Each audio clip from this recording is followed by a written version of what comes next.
All right. Welcome to another episode of BuzzBeat. We appreciate you tuning in and making us a part of your day, whether that's live here on YouTube or through the audio version. This is Richie, and I'll be joined by Brian today as we chat about the latest as it surrounds Mark Williams and answer a listener question about managing this team for the future. But let's check in with BG. Brian, how's everything going up in the triangle? Things are good up here. Hard to believe college hoop season is sort of like I guess approaching the home stretch. Maybe not quite in the home stretch, but getting there. Um, Been enjoying covering some games this season. Was at the Duke Stanford game over the weekend, and I gotta say, Richie, it's good to be recording a pod with you again. It's been a while since the two of us have done one of these together. I gotta say, I if you had told me at some point in time, if you know if the gods of podcasting had told me that you and I would record a pod at some point again in the future, I'm not sure I would have predicted it would have been over this topic. If this conversation hypothetically had happened a year ago, the Hornets figuring out what they can do here post the rescinding of their trade involving Mark Williams to Luka Doncic in the Lakers, but never a dull moment. And yeah, new things are still happening, I guess, in the NBA. It's never we're still getting new stuff every now and then, and this is certainly uncharted territory for us and for the Hornets, that's for sure. Yeah, I'm not back full time, but I'm back part time. But I do Yeah. think that, like I've mentioned on previous episodes, that maybe by the summer or by next season, I hope to be more of a regular here. Darian, who's not here, I actually saw him post something last night during the All Star game, basically saying that he'd rather not have witnessed that game than just have no basketball on. I mean, I hate to say it, Darren, if you're listening right now, but shame on you for thinking that product would actually get better. Like, I just Yeah. don't know what it's going to take for the All Star game to kind of make a switch and kind of make it more watchable, especially for the casual fans. I think they need to just, I mean, this is going to be a boring suggestion, but it's like, I think they need to just I think they need to like simplify it. Like they're trying to do too many things and no one's digging any of it. So I would at least like just reduce the amount of things, try to get it as like simple as possible. I'd go back to the Elam ending too. That was fun and in either I think that was in 2020 or 2021. But I would just get it back as much as possible to being like about the game and sort of like reducing as much around the fringes as possible. Not to say that's going to fix it, because I think ultimately the All-Star game is like it might be something without a fix. You know what I mean? It is what it is. But I think the fewer things that exist, the less there is for people to literally get upset about. So maybe that's an angle. I didn't watch the game. I put it on for like a minute because I was watching some college basketball film and I just wanted something on in the background while I was like clipping stuff. And I put it on for a minute. It was Kevin Hart in the middle of some monologue. And I was like, you know what? I don't actually silence or some music in the background would be better than whatever this spectacle is. So did not catch it, but I usually don't. I'm kind of like past the point of like making it a priority to watch the All-Star game. I'm not sure I've watched it recently. Like it's okay to take some time off from the NBA too. Yeah. I used to watch it religiously. Like, I remember even coming home from college on the 3-day Mhm. weekend because it always coincides with President's Day and, Yeah. putting it on the big because, I don't have a big TV in my college dorm, but I remember, coming home and watching it and all that stuff and all the festivities on Saturday night. But I just for the past 7 to 10 years, I just feel like I've lost interest in that event, and, the NBA's gotta do something about it. But we are going to start this Hornets talk over some Mark Williams as the saga continues here. But there were some tidbits revealed by the commissioner of the NBA, Adam Silver. He was addressing the media before the All Star festivities. He was asked about this situation with the Hornets and the Lakers. And actually, he was pretty open and transparent about everything that was taking place or what wasn't taking place. He mentioned that there hasn't been an official protest filed by the Charlotte Hornets, which I think some people thought that was that ball was already rolling. And I've got a clip that we can all watch and listen The to and answer kind of give to our your thoughts first question afterwards. is no. Charlotte has not filed a protest of any kind. I think that the larger issue, reflecting your question in this day and age of sports science, is there a different standard of sort we should be applying in terms of players, passing physicals in trades? And it's something we should look at as a league. I will say this issue does not come up that often. I can't even remember, and certainly I don't think in my tenure there's ever been a challenge because a player has failed a physical, but almost by definition, you get into a certain level of subjectivity, in where that standard is. But I think, let's see what Charlotte decides to do here. But I think either way, it's gotten our attention. We understand that in the back and forth of teams and trades, that to the extent we can reduce uncertainty, that's a positive thing. And obviously, I mentioned before that for players who are involved in trades, how disruptive it can be. I'm sure it's equally as disruptive to think you had been traded than not to be just not to have been traded. Disruptive for the player, disruptive for their teammate. All right, to BG, I have some thoughts on this, but I'll start with you. Like, what do you make of these comments by Adam? And do you think that Charlotte will take any further steps and make a motion with the league, or is this like the last we'll hear of it? You think?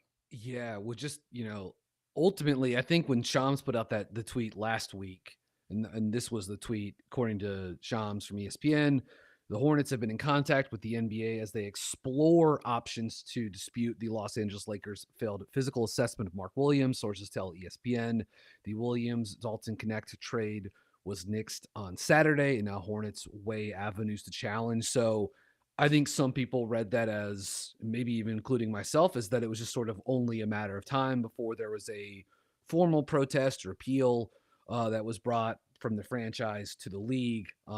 Full week goes by, none of that happens. It doesn't. What Adam Silver said yesterday doesn't necessarily conflict with what Sham said. I think a couple of things. One, I would agree with Adam Silver. The last thing he said, which is that, like, I think it's far more disruptive to the players who are a part of a trade that gets rescinded like this. And I can't imagine. I'm not sure I can think of someone that's had their career more disruptive. And we'll talk about this a little bit more throughout the pod, but whose career has been like exploded more like this than Mark Williams.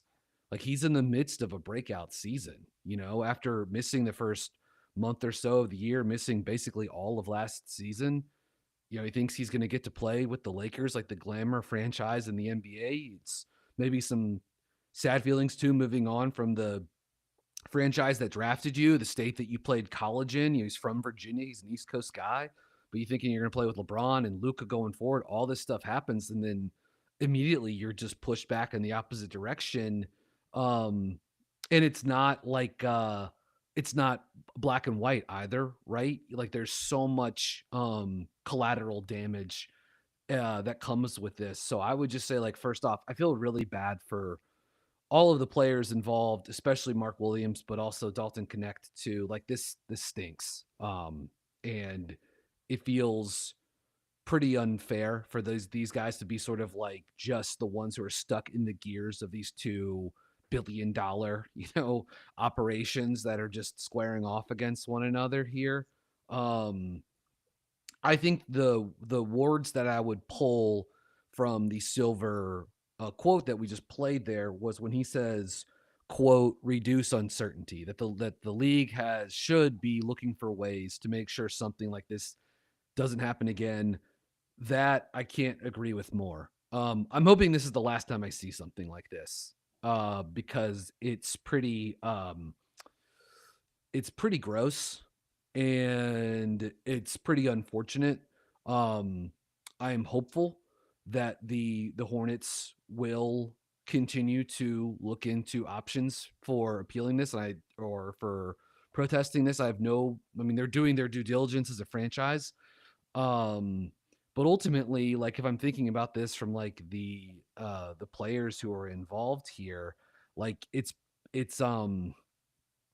I don't, this is not like good business, you know, and it's also harmful to the actual players involved in the transaction. So I think I have in my notes that the league has a responsibility to reduce the possibility of this ever happening again, like as much as possible.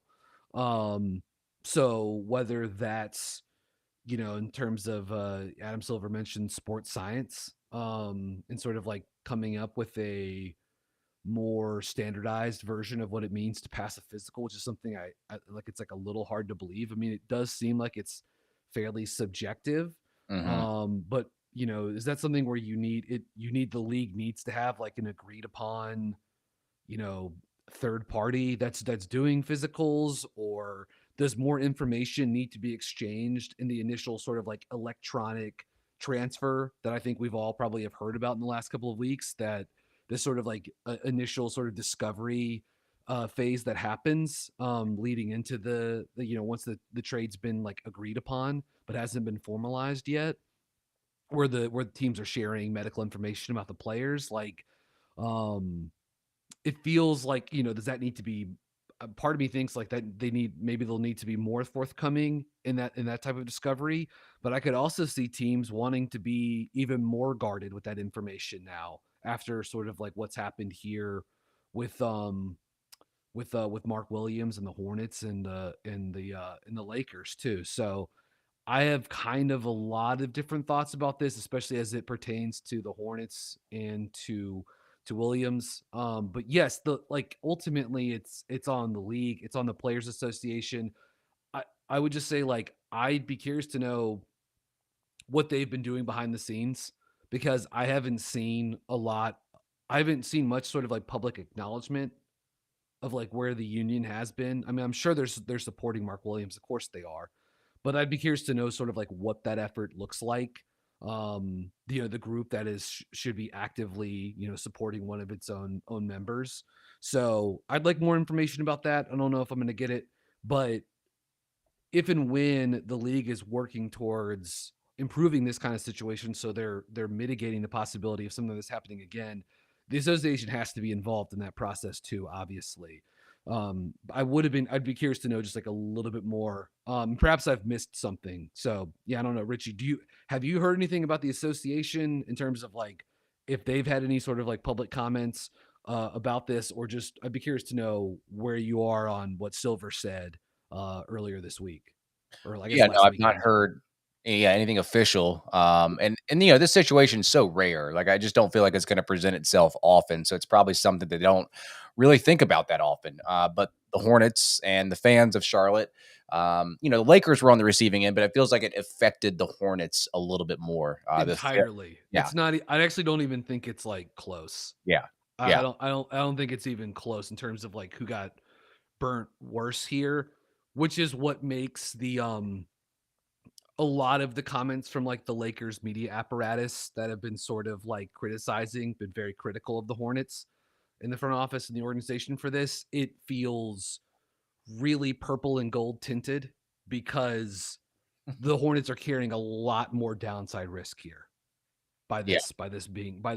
If this trade was like unlikely to go through in the eyes of the Hornets, then it wouldn't be worth pursuing. You know what I mean?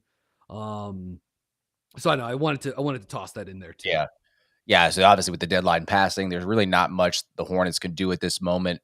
I guess if they had done the trade a little bit earlier instead of waiting until February 6th, they could have Mhm. adjusted the picks on the original trade. Like, I would have been down for the Hornets, like maybe foregoing that 2031 first round pick and, you know, maybe keeping the pick swap in there. I think Mhm. I would have been okay with that trade. But it did get me thinking, like you're saying, like some kind of third party must be involved. And, you know, with the physicians and the doctors of these individual teams, they're going to have different thresholds over what is worth a trade and what's not worth a trade. Because Mark Williams was clearly playing, but it seems like the Lakers saw something in the future that kind of came up and kind of gave them second thoughts about it. And, you know, the Hornets are the ones that are going to have to deal with Mark Williams. And it feels like he's probably a little bit unhappy because of the fact that this trade failed because of a physical. The Hornets didn't necessarily, you know, want to keep him around. They wanted to, you know, not get rid of him per se, but obviously there was an offer that came their way. But to your point, I do think there needs to be a third party involved. The Hornets, for example, when they were granted that disabled player exception from Grant Williams, which obviously I don't think they're going to use that before March 10th with all the stipulations that are involved. Like, it was decided upon by a neutral physician and a neutral panel. Mhm. And, the people came together and formed a consensus that were not involved with the Hornets. Now, maybe the results would have came back the same had there been a neutral panel for Mark Williams. But I think it does take out the motive for maybe the Lakers getting cold feet. I stated this in a previous episode, but I fall under the notion that Charlotte did not do anything wrong. They were not the ones that were like they didn't withhold information purposefully or anything of that nature. I do think that maybe the Lakers did back out because they had second thoughts. I do wonder too, like maybe another rule change, Brian. It could be where, okay, the trade clearly went down before the trade deadline. Is there Mhm. any way, like within 48 hours, could they adjust the picks that were involved? That I don't know how that would even work. I know that, like I said, if they had done it earlier in the week, they could have made changes to the original trade if both parties were, agreed upon it. But that could be one little addendum that they could add. Like, okay, they agree upon the trade, failed physical. Can we adjust the picks? I like that. There should be like, because to me that seems like pretty turnkey of a solution too. Like, and again, it's unlikely that the scenario would even happen, you know? Hmm. And I suppose if you could say like if you put something like that into like the CBA or whatever, maybe it uh maybe teams look to take advantage of it somehow, some way, you know? So maybe you have to be kind of like careful if you're, baking in rules that could be, taken advantage of by a team who maybe does get cold feet, and then is using that to sort of like as a inefficiency to act in bad faith. Yeah, but I ultimately I like that suggestion. And it to me it kind of feels like I'm almost surprised that's not already a thing. You know what I mean? Like if a trade can be rescinded after the deadline, then why can't it be, like Adjusted. amended? Yeah, exactly. Like it feels like there should be um and again, I mean, I'm sure the trade deadline's not picked at like a random date or whatever, and I'm sure uh, there are things that are baked into it. I don't think it's like purely arbitrary, but I don't see why. I've not, at least I guess I should say, I've not yet heard a reason why you couldn't have this like window of time to basically at least allow. Doesn't mean that the teams would have to, both teams Right. would have to agree to it and they'd have to like negotiate, something like that. But I don't know why that would be like a bad thing per se to add in, especially if both teams have to like acquiesce to it. You know what I mean? For it to actually like take shape. But yeah, no, I like that as an idea. All right, let's take a break real quick. And when we return, we're going to talk about what's next for Mark Williams and answer a listener question from our Substack. All right, we are back. And I guess the next question becomes, Brian, what is next for Mark Williams on the Hornets? Like, this seems to be such a difficult situation for not only the Hornets but also Mark Williams. I think we can all agree since he was drafted, he has definitely shown some flashes as a starting center. Even this year, like he had a stretch of games where he was just dominant. Um, obviously there's been a limited sample size because of his injuries. I think in the first 1.5 seasons, I would say that he probably had a little bit more mobility, a Mhm. little bit more upside as a defender out in space. I think more recently it's been a little bit more, it's reverted a little bit because maybe the injuries are taking a toll on him. But having said that, like he's proven to be a good role man. He uses his wingspan to his advantage on both ends of the court. He has some intangibles. And for the immediate future, like you would maybe consider him a part of the core, but that kind of eliminates this whole situation that just occurred. And I think the issue is I don't know how you respond, how anyone responds and recovers from something like this. You are now aware that the Hornets wanted to trade you or were willing to trade you for a package.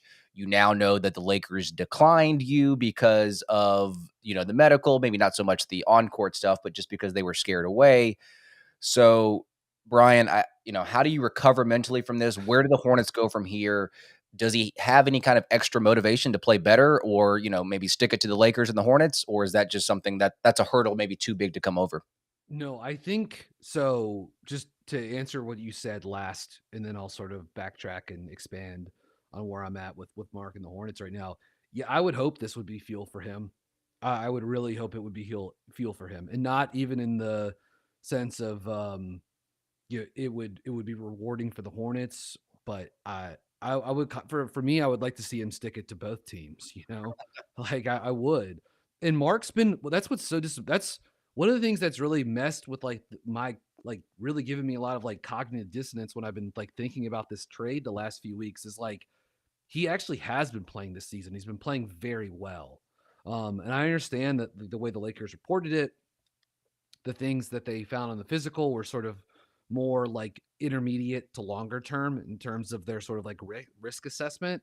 But there is something that's weird about seeing a trade get rescinded due to the health of one of the principals involved in the trade, but that guy's literally playing basketball right now. Right, right, Like right. it's so, and I get it's not the same thing necessarily, but it still feels kind of weird.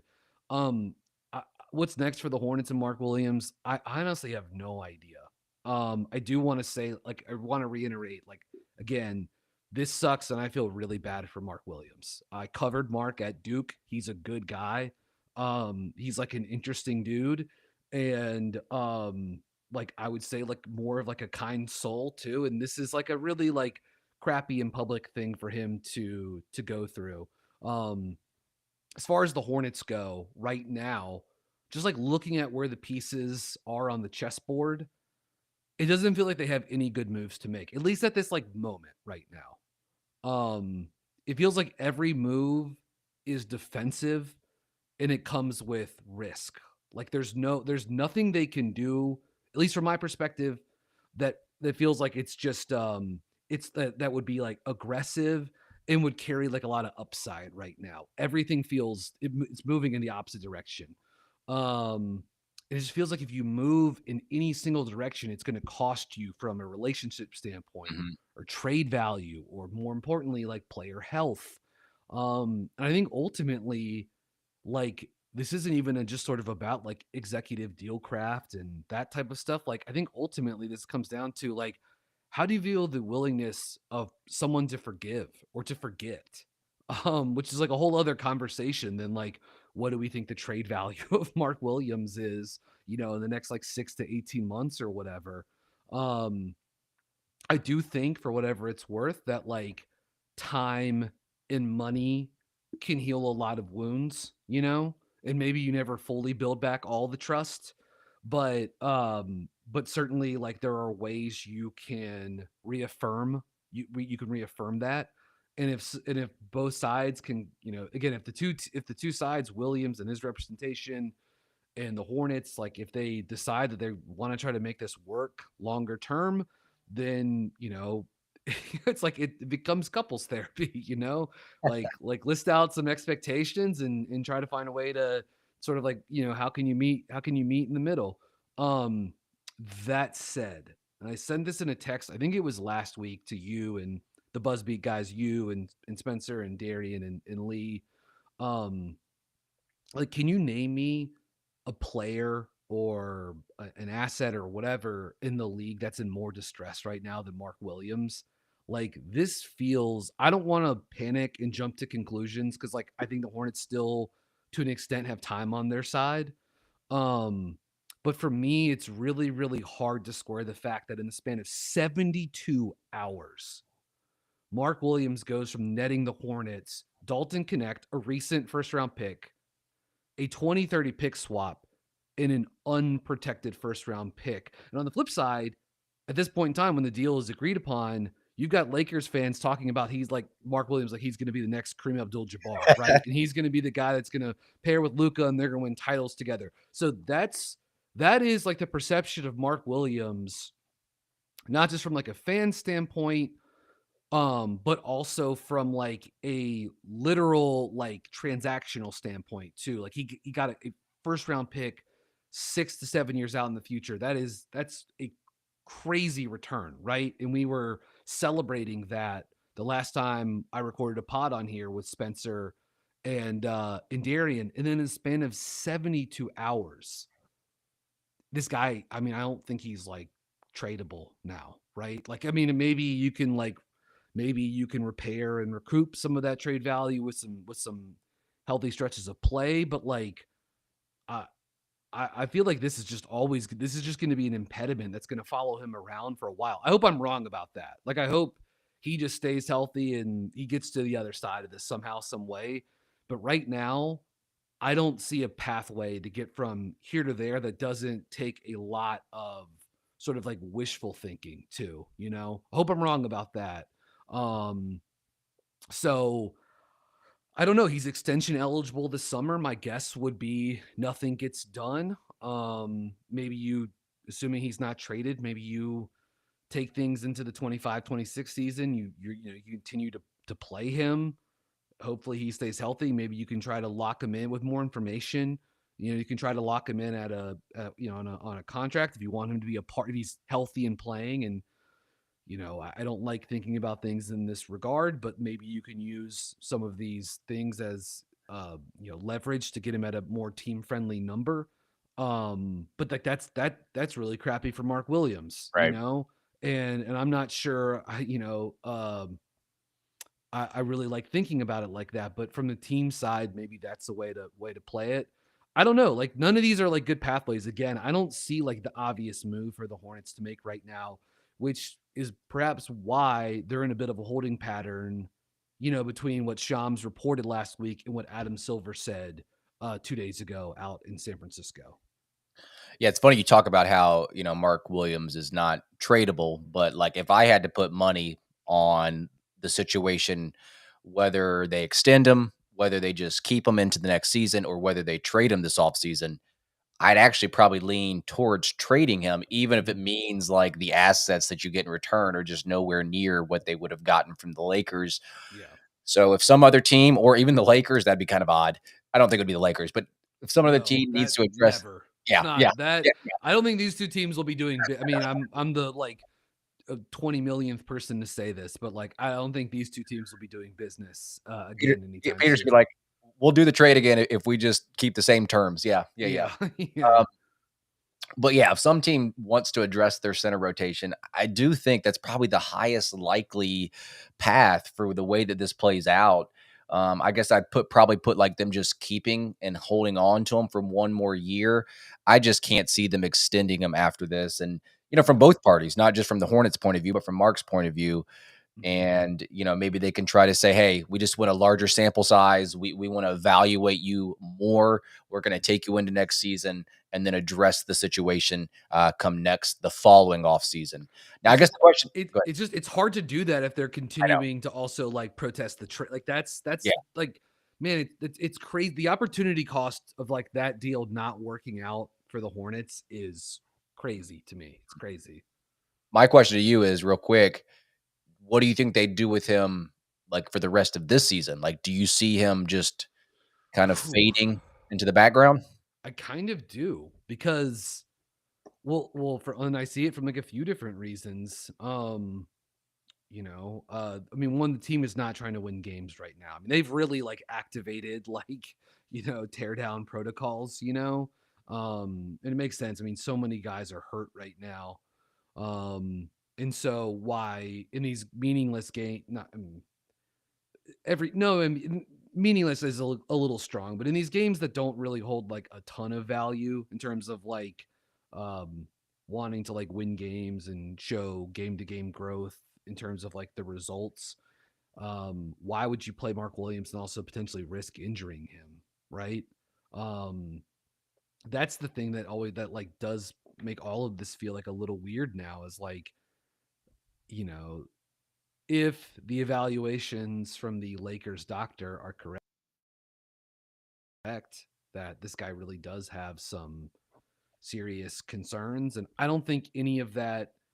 I think if you've been following the Hornets, you know that Williams dealt with a back injury last year and lower body injuries before this season. So it's like, you don't need to be a doctor to know that that's risky for a 7'2" center. But also Spencer during the last pod was talking about how this stuff was with Mark was sort of like in the ether. So um, none of this necessarily should surprise you, but like how much more tread are you willing to put on his tires before you would potentially be trying to move him? Um, who knows? Like maybe for, and this is something we have not heard, but I would guess there's a non-zero chance that like the Hornets have taken calls with other teams since this trade was rescinded, of teams that are still interested in Mark Williams or would like to potentially be involved in a trade for him at some point in time. Granted, not with the same return. The Hornets are never getting that return for him ever again. Like if he is traded, I think we can agree on that.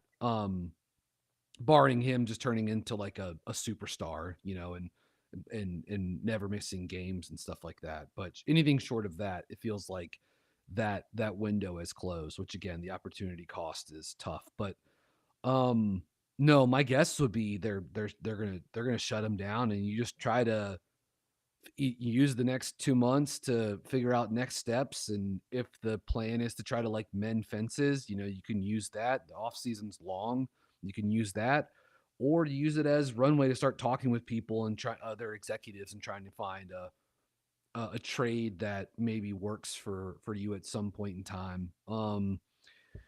I don't, I don't know. I'd be curious to know what the Hornets internal medicals say about Mark Williams. Are they as concerned long term for his health as the Lakers seemingly were? Like some of the information is just it's a bit of a black box. My hope would be for a team like Charlotte that if they did go the route of trying to mend fences and try to um, come up with sort of a workable intermediate to longer term relationship with Mark Williams, would be that like they weren't trading him to you know a team in the G League. Like they were trading him to the Lakers for a serious return, right? I mean, it wasn't like this guy, it wasn't like the hypothetical move that Charlotte, not even hypothetical, the transaction that was agreed upon, like it was for a lot in return.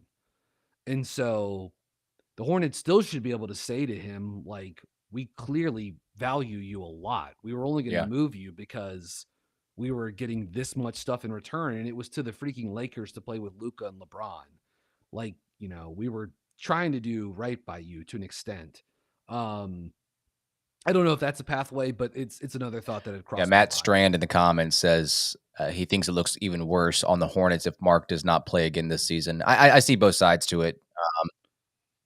Yeah, me too. I agree. That's why I'm saying though, like I Mhm. don't see a good move for them at the moment. Like that, like just Yeah. an obvious good move.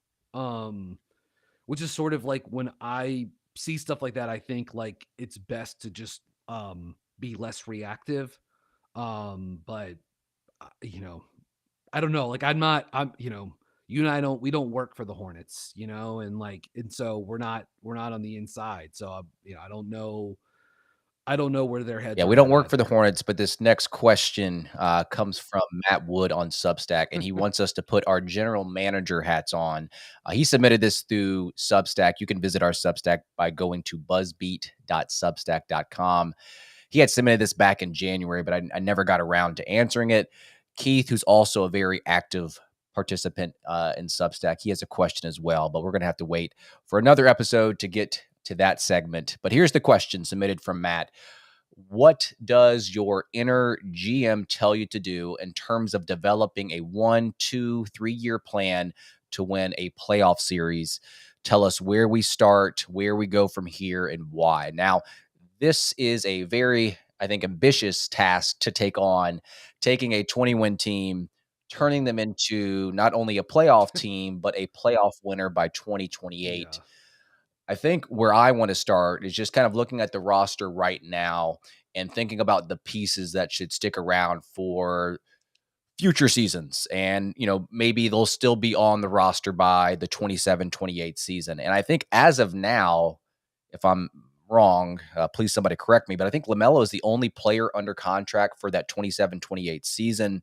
But in terms of Yeah, yeah. In terms of certainly. Yes. LaMelo, like I'm not going to address him, but outside of LaMelo, to be honest, there's only 2 guys that I would, like, push really hard for them to stay with the Hornets, obviously not through, through their contract, but also into the 27-28 season, and I think that would be Grant Williams and Brandon Miller. Now, Grant has these lingering issues with the ACL.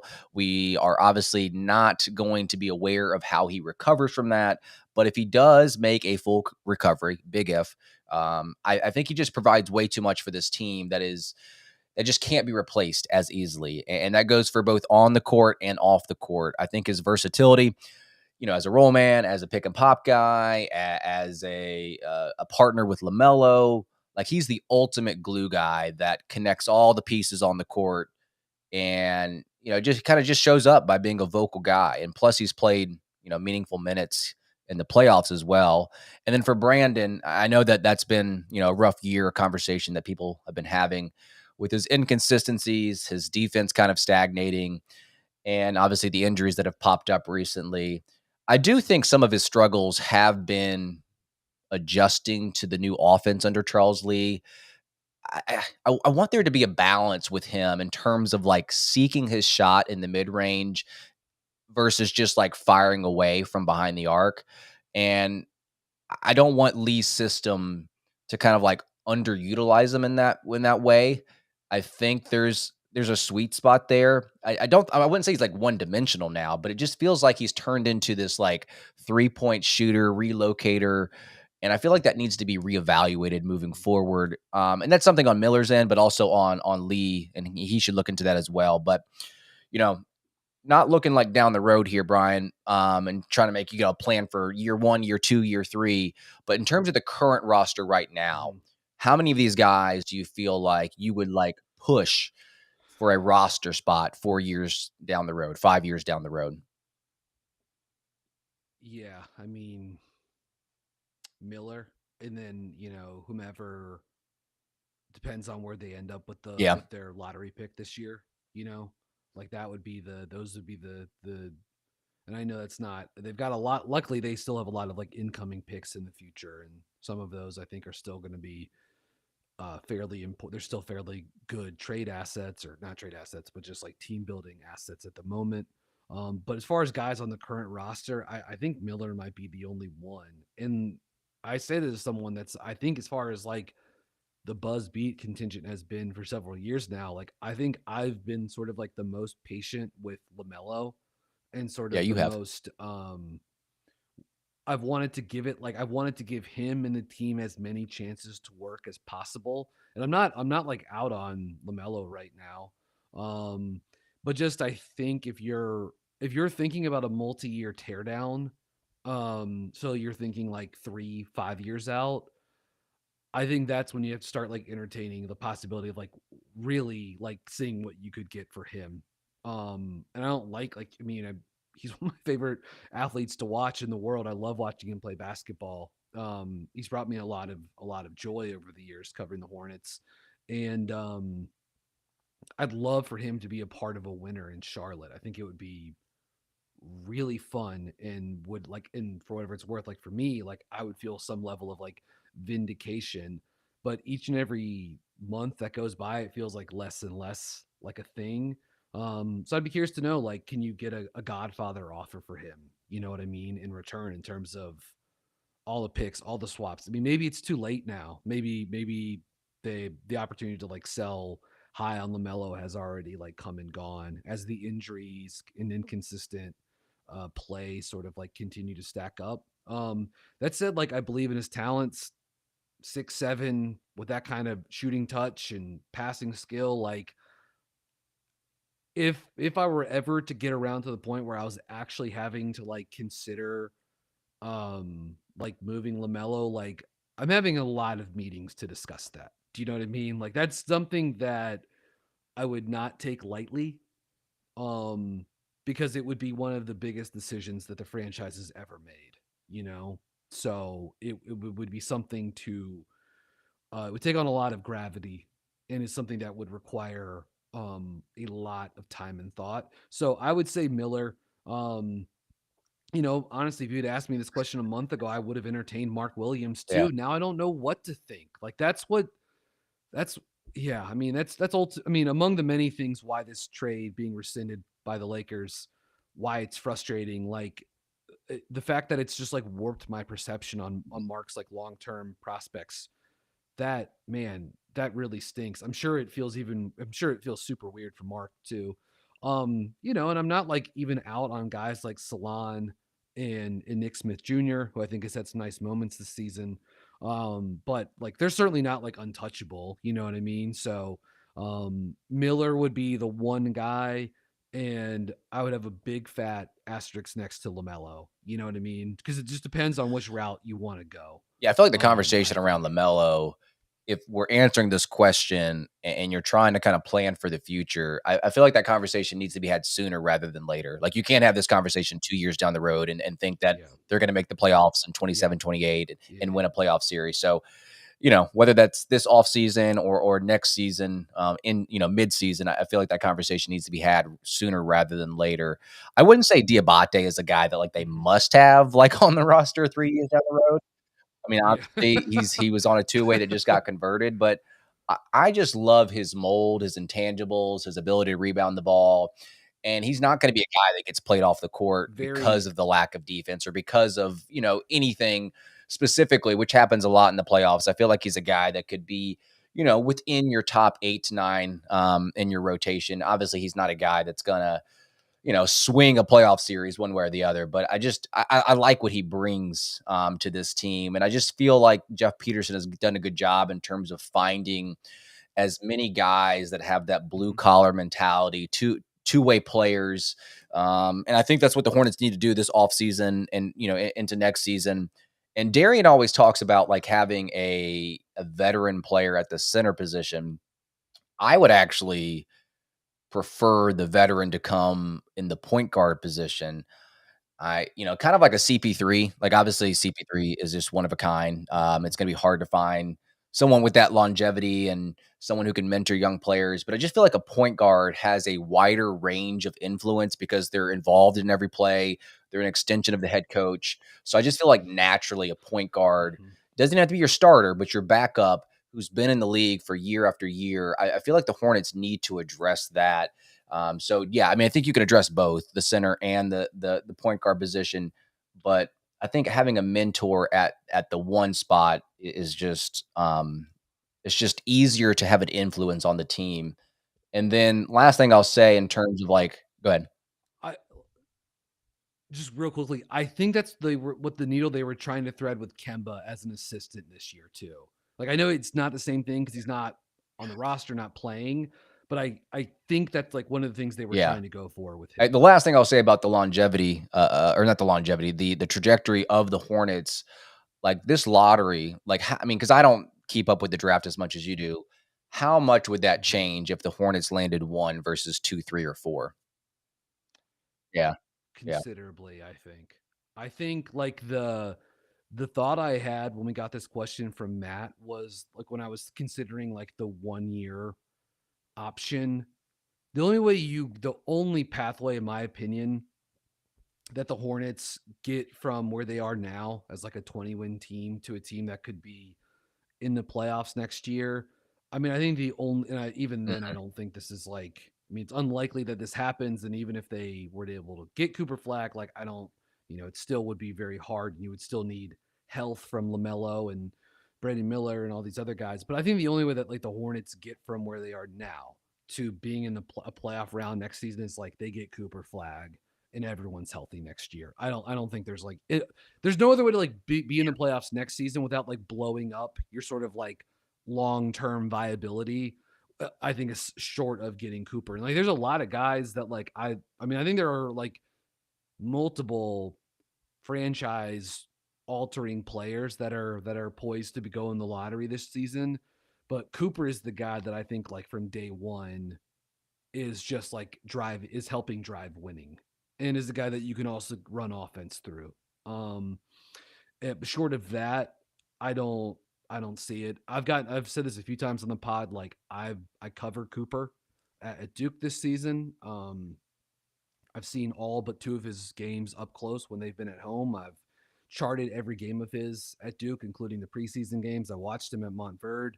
I'm all in on him. I really believe in him as a talent, as a guy that has the ability to sort of like mold whatever team he goes to into his mentality. I think Brandon Miller is someone that would fit really well into that mentality. Cooper is a psycho competitor who all he cares about is basketball.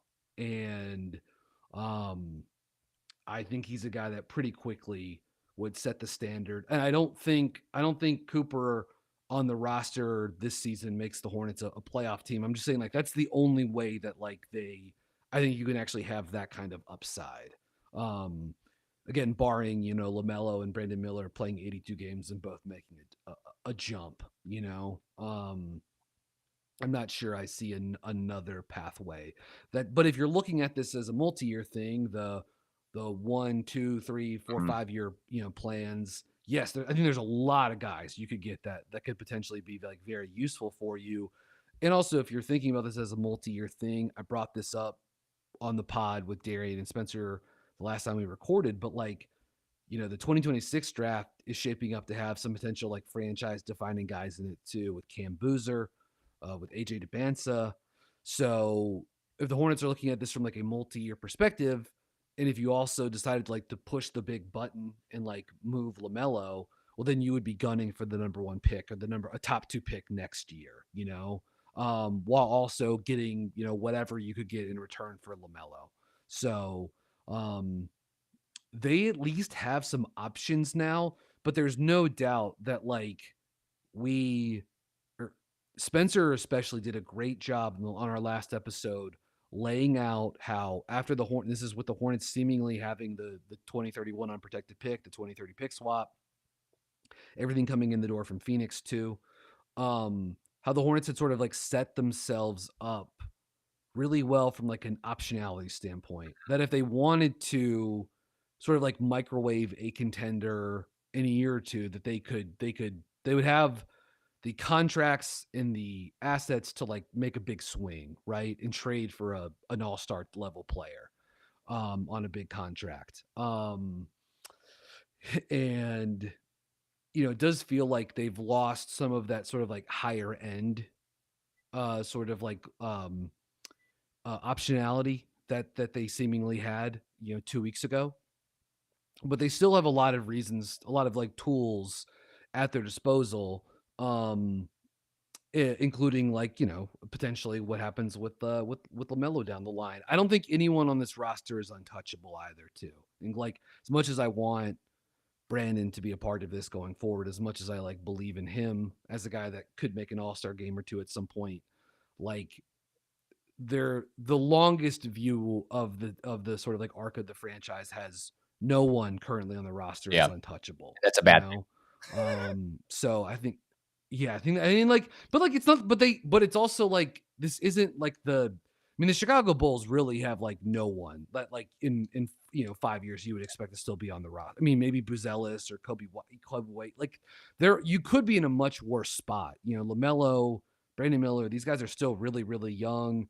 Maybe Mark has more longer term health and he decides he wants to be in Charlotte, or maybe NSJ or Salon pops. Like there's a few other like routes to finding like more guys that are currently on the roster, but really for them the biggest pieces that they have are going to be these picks that are sort of like waiting in the wings, incoming from Dallas and Phoenix Yeah. and Well, we Miami. appreciate the question, Matt. I think in terms of how this plays out, there's probably just way too many variables. But I think the lottery is going to play a huge role with the Hornets. Go ahead. Just one last thing I would say too, like if you are looking at this from the multi-year plan, like this is stating the obvious, but you have to invest heavily in the draft. I would be hiring more scouts. I would be doubling down on that approach. I would be doing everything I could in my power to become like the next Memphis or the next Houston team, the team that like everyone praises for how they draft, right? I would be thinking, how do we become that? And I think some of that is just like a pure investment standpoint, but it's not just like throwing good money after bad. It's being like creative and thoughtful with who you're bringing in the door to be a part of that process. And you were just Richie, you were wise when you were praising this front office, Jeff Peterson, for the Mhm. success with Diabate. You have to continue to look for guys like that too. Um, you have to keep finding guys on the margins, like Moussa Diabate, and turning them into players, and then, signing them to team friendly, long term deals. So those would be the other things too. But it comes down to what are you doing with your resources for acquiring and retaining and developing young players, and that starts with Mhm. scouting around the league, around the world, and especially for the draft, and just like Yeah. hoping that you luck up with the Yeah. lottery That one year, that plays a big role in how this plays out in, 3 years down the road. But I think for next season, you can kind of just like take the patient approach, cross your fingers that flag lands in Charlotte. I think to me, it makes little sense to try to push for anything next year, especially with Grant's injury, the uncertainty with Mark Williams, and just kind of the roster turnover that comes every offseason. I think in 26, 27, that might be the first season where you can get a little semi aggressive, make trades. Obviously, you don't want to do anything too crazy, but to answer the question from Matt Wood, like you're going to have to be a little bit proactive in acquiring talent if you're trying to make the playoffs and win a series by 2028. But to me, priorities are getting lucky in the lottery, finding two-way talent on both ends of the court, especially at that wing and forward position, figuring out what you want to do with LaMelo sooner rather than later, and then just kind of looking into signing some veteran players. For me personally, I like someone out of the point guard position to affect these young guys and that can be impactful on the court. So we appreciate you guys for tuning in to another episode. If you would like to help us out, give us more insight on our episodes, on our podcast, please consider looking into the survey, which will be linked in the episode notes. I only need a handful of more responses, but it looks like the average time to complete this thing is like 2 to 3 minutes. It shouldn't take you too long. So, not too bad. And it kind of helps us plan for the future. For Brian, I'm Richie. Take care and have a good week. Go Hornets.